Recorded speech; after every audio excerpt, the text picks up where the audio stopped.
প্রিয় শিক্ষার্থীবৃন্দ, ডিএনএ ক্লাসরুমের পক্ষ থেকে আবারও তোমাদের স্বাগতম।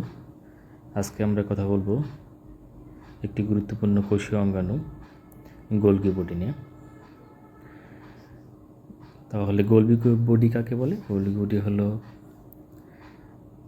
নিউক্লিয়াসের কাছাকাছি অবস্থিত, এই যে নিউক্লিয়াসের কাছাকাছি অবস্থিত এবং যেটা কি দ্বিস্তরী ঝিল্লি দ্বারা আবৃত ছোট নালিকা বা ফোস্কা,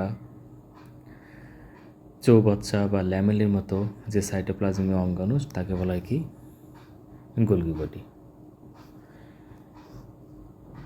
এই চিত্রের মাধ্যমে আমরা আরও সুন্দরভাবে বলতে পারি। এখানে আমরা দেখতে পাচ্ছি প্রথম কথা যে সংজ্ঞাটা বলতেছে যে এটি নিউক্লিয়াসের কাছাকাছি, এইটা হলো নিউক্লিয়াস। সো এই নিউক্লিয়াসের কাছাকাছি অবস্থান করে এক। এরপরে বলা হচ্ছে এটি দ্বিস্তর বিশিষ্ট, অর্থাৎ এটার যে স্তরটা দুটি স্তর নিয়ে গঠিত, দ্বিস্তর বিশিষ্ট এবং এটি ছোট নালিকার মতো।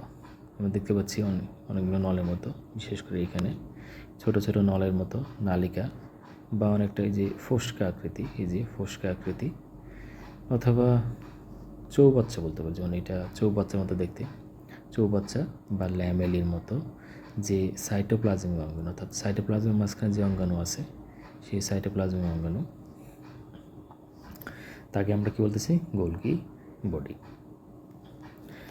তাহলে সংজ্ঞা আমরা বলতে পারি গোলগি বডি হলো নিউক্লিয়াসের কাছাকাছি অবস্থিত এবং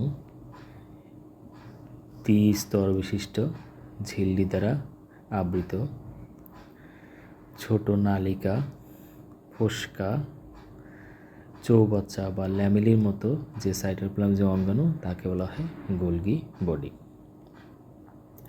এবার আসি গোলগি বডির আবিষ্কার নিয়ে। গোলগি বডি আবিষ্কার করেছেন ইতালীয় স্নায়ুতত্ত্ববিদ ক্যামিলো গোলগি 1898 সালে। তিনি প্রথম হলো পেঁচা ও বিড়ালের স্নায়ুকোষে এটি দেখতে পান এবং তার নিজের নাম অনুসারে এই অঙ্গাণুটির নাম রাখেন গোলগি বডি। তো গোলগি বডির উৎপত্তি নিয়ে আমরা কথা বলতে চাই। তো গোলগি বডি মূলত উৎপত্তি হয় কোনখান থেকে? তো আমরা দেখতে পাচ্ছি যে এই যে অংশগুলো দেখা যাচ্ছে এই অংশটুকু হলো পুরোটাই হলো এন্ডোপ্লাজমিক রেটিকুলাম। তো এন্ডোপ্লাজমিক রেটিকুলাম এই নিউক্লিয়ার মেমব্রেন বা নিউক্লিয়ার ঝিল্লির সাথে লেগে আছে। তো এন্ডোপ্লাজমিক রেটিকুলাম দু ধরনের হয়ে থাকে আর কি। এক হলো যে সকল এন্ডোপ্লাজমিক রেটিকুলামের সাথে এই যে দানা দানা অংশ দেখা যাচ্ছে, আমরা দেখতে পাচ্ছি, পর করে দেখি, এই যে দানার মতো অংশ দেখা যাচ্ছে, এগুলো হলো রাইবোজোম। তাহলে যে সকল এন্ডোপ্লাজমিক রেটিকুলামের গায়ে এই রাইবোজোম দানা লাগানো আছে সেগুলোকে বলা হয় অমসৃণ এন্ডোপ্লাজমিক রেটিকুলাম। আর যে সকল এন্ডোপ্লাজমিক রেটিকুলামের গায়ে কোনো রাইবোজোম দানা থাকে না তাদেরকে বলা হয় মসৃণ এন্ডোপ্লাজমিক রেটিকুলাম। আর এই মসৃণ এন্ডোপ্লাজমিক রেটিকুলাম হতেই এই গোলগি বডি কী হয়? তৈরি হয়ে থাকে আর কি। তাহলে গোলগি বডির উৎপত্তি হলো মসৃণ এন্ডোপ্লাজমিক রেটিকুলাম হতে গোলগি বডি উৎপত্তি হয়ে থাকে।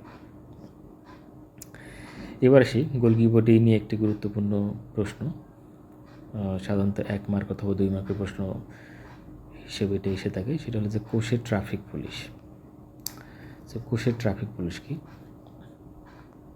সো গোলগি বডিকে বলা হয় কোষের ট্রাফিক পুলিশ। কেন বলা হয়?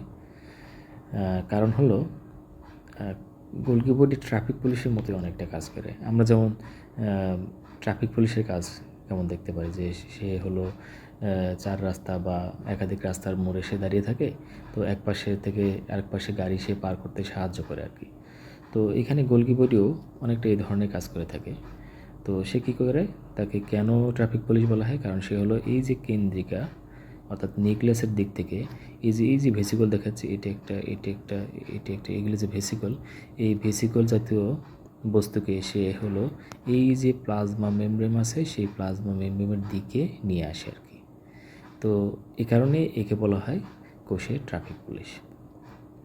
আমি আবার বলছি, গোলগি বডি কোষের কেন্দ্রিকার দিক থেকে বা কেন্দ্রীয় দিক থেকে এই ভেসিকল জাতীয় বস্তুকে এই প্লাজমা মেমব্রেনের দিকে নিয়ে আসে। তো এই প্লাজমা মেমব্রেনের দিকে নিয়ে আসার কারণে একে বলা হয় কি কোষের ট্রাফিক পুলিশ, অর্থাৎ কেন্দ্রিকার দিক থেকে ভেসিকলকে বহন করে সে প্লাজমা মেমব্রেনের দিকে নিয়ে আসে, এই জন্যে একে বলা হয় কোষের ট্রাফিক পুলিশ। গোলগি বডির ভৌত গঠন নিয়ে কথা বলবো। তো গোলগি বডির ভৌত গঠনে 3 ধরনের গঠনগত উপাদান বিদ্যমান থাকে। এক হলো সিস্টার্নি, 2 হলো ফ্যাকুল, আর 3 হলো এই যে এই পাশে দেখা যাচ্ছে ভেসিকল। তো প্রথমে আমরা সিস্টার্নি নিয়ে কথা বলবো। তাহলে এই যে গোলগি যন্ত্রে কতগুলো এই চ্যাপ্টা বা এই চৌবাচ্চার মতো গঠন দেখা যায়, এদেরকে বলা হয় সিস্টার্নি। আসলে বহু বচনে বলা হয় সিস্টার্নি আর এক বচনে বলা হয় সিস্টার্না। তাহলে আমরা সিস্টার্নিকে পয়েন্ট করে 1-2 তার এগেনস্টে 1-2-3 পয়েন্ট এইভাবে আমরা বলার চেষ্টা করব। তাহলে সিস্টার্নির প্রথম পয়েন্ট হলো কি যে সিস্টার্নিগুলো কি যে অনেকগুলো চ্যাপ্টা থলে বা চৌবাচ্চার মতো যে গঠন দেখা যায় তাদেরকে বলা হয় সিস্টার্নি, এক বচনে বলা হয় সিস্টার্না। 2 নম্বর পয়েন্ট, এই সিস্টার্নিগুলো একসাথে গাদা হয়ে থাকে। আমরা এখানে দেখতে পাচ্ছি অনেকগুলো সিস্টার্নি একসাথে গাদা হয়ে আছে। তো এই প্রতিটি গাদাকে বলা হয় গোলগি বডি বা ডিকটায়োসোম। আবার বলছি, গোলগি বডির যে সিস্টার্নিগুলো আছে সেগুলো একসাথে কি হয়, গাদা হয়ে থাকে। আমরা দেখতে পাচ্ছি এখানে তারা একসাথে গাদা হয়ে আছে। তো যখন এই গাদা হয়ে থাকে তখন এই প্রতিটি স্বতন্ত্র গাদাকে বলা হয় গোলগি বডি বা ডিকটায়োসোম। তাহলে এবারে 3 নাম্বার পয়েন্টে বলি, গোলগি যন্ত্রের যে দিকটা, এই চিত্র দিয়ে ভালো বোঝা যাবে, গোলগি যন্ত্রের যে অংশটা এই প্লাজমা মেমব্রেন, এটা হলো প্লাজমা মেমব্রেন। তাহলে গোলগি যন্ত্রের যে অংশ প্লাজমা মেমব্রেনের দিকে থাকে সেই অংশকে বলা হয় ট্রান্সফেস। আবার বলছি, গোলগি যন্ত্রের যে অংশটা এই প্লাজমা মেমব্রেনের দিকে থাকে তাকে বলা হয় ট্রান্সফেস। আর গোলগি যন্ত্রের যে অংশটা এই কেন্দ্রিকে অর্থাৎ নিউক্লিয়াসের দিকে থাকে সেই অংশকে বলা হয় সিস ফেস। আবার বলছি, গোলগি যন্ত্রের যে অংশটা এই প্লাজমা মেমব্রেনের দিকে থাকে তাকে বলা হয় ট্রান্সফেস। আর গোলগি যন্ত্রের যে অংশ কেন্দ্রিকার দিকে অর্থাৎ নিউক্লিয়াসের দিকে থাকে তাকে বলা হয় সিস ফেস। এবারে আর এই ট্রান্সফেসের অর্থাৎ আমরা এটাকে বলতে পারি ট্রান্সফেস। আর এই ট্রান্সফেসের সবার শেষে যে সিস্টার্নাটা থাকে তাকে বলা হয় ট্রান্সসিস্টার্না। তাহলে ট্রান্সফেসের সবার শেষের যে সিস্টার্না থাকে সেই সিস্টার্নাকে বলা হয় ট্রান্সসিস্টার্না। আর সিস ফেসের সবার শেষে অর্থাৎ এটি সবার শেষে যে সিস্টার্না থাকে তাকে বলে সিস সিস্টার্না। আর এদের মাঝে যে সিস্টার্নিগুলো থাকে সেগুলোকে বলা হয় মেডিয়াল সিস্টার্নি। তাহলে পুরো অংশটাকে আমি আবারও বলছি, সিস্টার্নি কতগুলো চ্যাপ্টা থলে বা চৌবাচ্চার মতো অংশ নিয়ে গঠিত। সিস্টার্নিগুলো একসাথে গাদা হয়ে থাকে,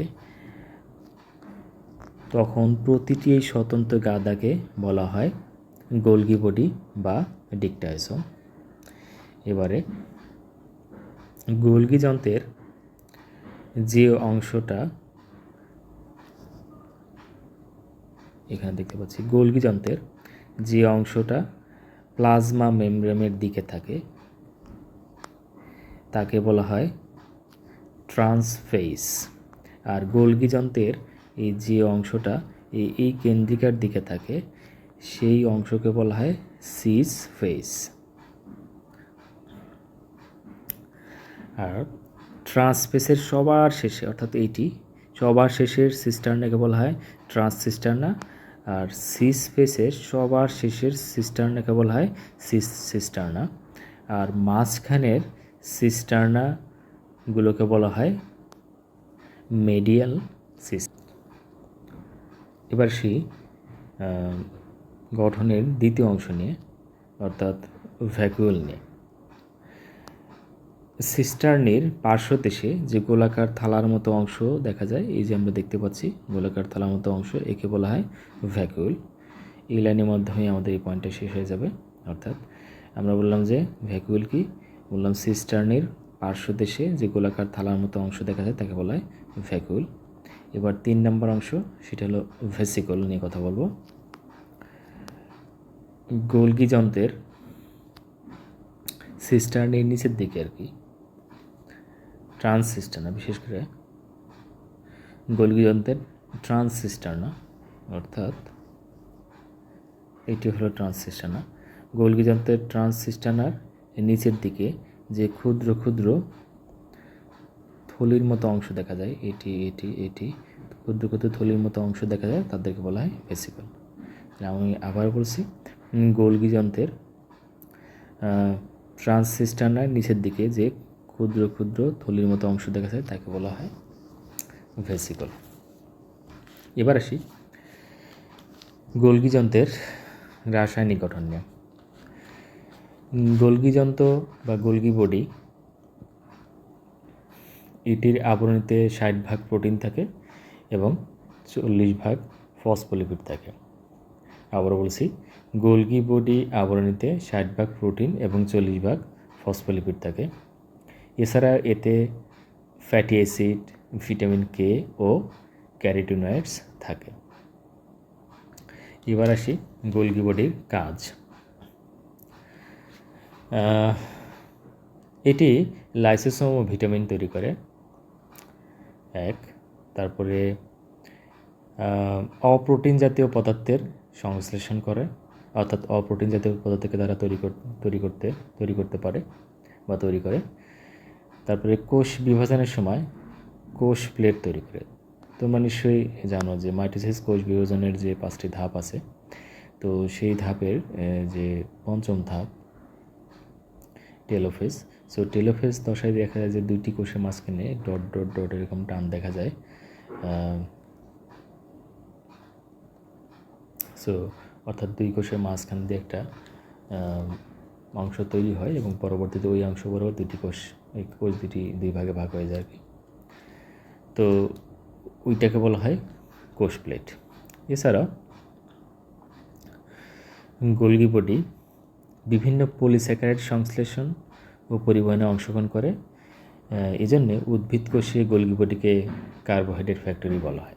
তাহলে আমরা বলতে পারি উদ্ভিদ কোষে গোলগি বডিকে কার্বোহাইড্রেট ফ্যাক্টরি বলা হয়।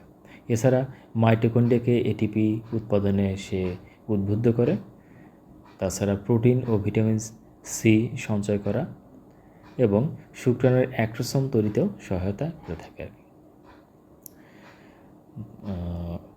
গোলগি বডি নিয়ে আজকে আমাদের আলোচনা এই পর্যন্ত রাখছি। ডিএনএ ক্লাসরুমের পক্ষ থেকে তোমাদের আবার শুভেচ্ছা জানিয়ে আজকের ক্লাসটি এখানে শেষ করছি। ধন্যবাদ সকলকে।